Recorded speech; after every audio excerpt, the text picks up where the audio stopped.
ngasisu yamna nungairaba manipuri pungawari amamok puduna laksari ngasi pungawari sigi maming sana taba thaina mamangaida laibak amada ningthau ama palammi ningthau asina nongma huranba ama phaduna bisar tawbada huranba si magi maralgi damakta miyam mamangda puthoklaga farsi tawduna hatpa tare farsi tawgudaba numit maktuda laibak sona tille farsi sagai sare farsi tawnaba pungpham ngaiduna leire pungpham ngai hakta ngairabada ningthauna huranbaduda hanglaklammi hai huranba nangna tokhiba naralgi damakta sibagi dandi phanggadaba ngai hakta mangaire nang khangbra huranbana ningthau nanai ai khangje ningthauna adudi siramdaida nangna hainingba kari kari lei khara dangdi hairmudana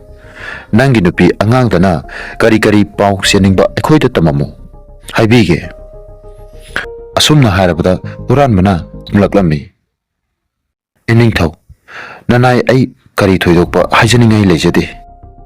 adubu nanai ai ningjarakpa matangdi thungba ngamlamdana punsi longkhiba tare khallubada thamoi asi kaire karinina hayutasi ningthauna hanglai huranbana makhatare leibaki phanaba iningthaugi su yaifanaba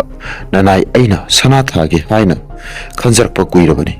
sanabu thaduna haurabadi leibaki awat apa haibaduma sulai leiraroi adubu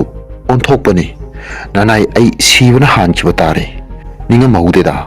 asumna huranbana nuaitaba ningamdabagi matau usinnai ningthauna hairi madu oibi yaba wa natteda huranbana khumei karigi oitholoi iningthau nanai ai sanasar karamna thagadage haiba khangje aduda nanai aigi farsi gi matamna naksalakpa asida adugi karimta singarunu aina matam yethokpini karamna thagadawribno haibududang samlapna amuktang hayo ningthaun hangi sumtawbani iningthau gi sana konungta hek leiriba sana makai puthoklaga leibakta phumjenduna thagadawani tawbadapu thagdoriba mi atu mapunsigi migi mapot masai amukta huralaktaba oigadabani aduna iningthauna sana konungi angam athau minai misal mari mata mayamdagi amukta huralaktriba amatang khanbiraga tharabadi sana pambi hauduna mahi marong chumna pangani do huranbagi wa asida ningthauna hajaraduna sana pambi thanaba mapunsida migi mapot amukta huralaktriba nupa ma khanba hauraklammi ahanbada magi darbada yauba mana khwaidigi hena mapuksel sengi haina khanjaba phamnaiba ama sana thanaba yatheng pire phamnaibadu pakatle hairi ini thoibungo nanaibu ngakpiu mamangaida nanai aina aikhoigi khunda leiba yumthangnaba amagi machanupigi mangakta siba sanagi lik pareng ama baman khraduna huraloi mathangda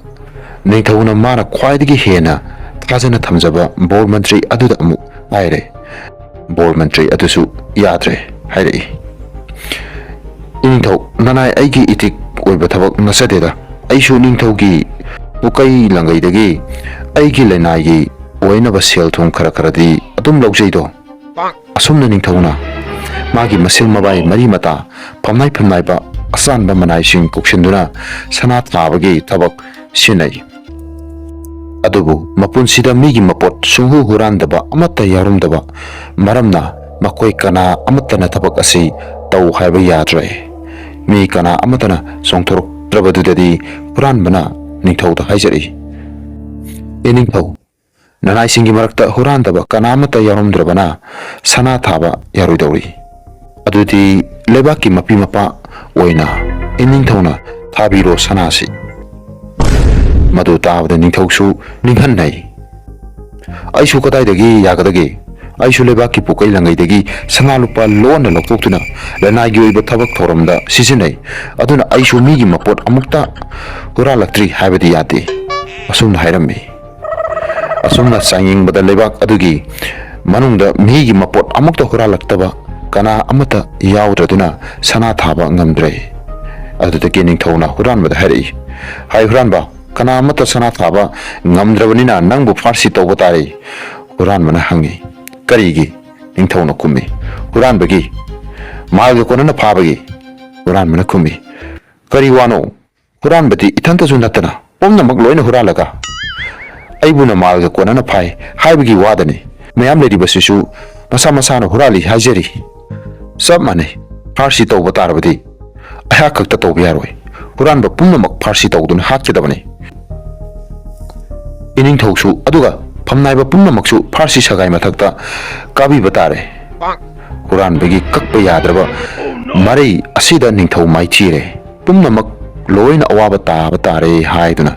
ningthauna huranbadubu farsi taudana ningthijana thatok piki. Asumna loksing leiba huranbana mipung kudimak ama natraga amada huranba ngaktani haiba praman piraduna mabudi maroksingi pambaina masana masabu siragadabdagi kanjaki. Asingba mabudi leiba miri kudong thibadagi laina nathokpa ngami. Loksing leiba huranbana praman ama kaktana mi pumnamak huranba tahanduna masana masabu kanjaba ngamki.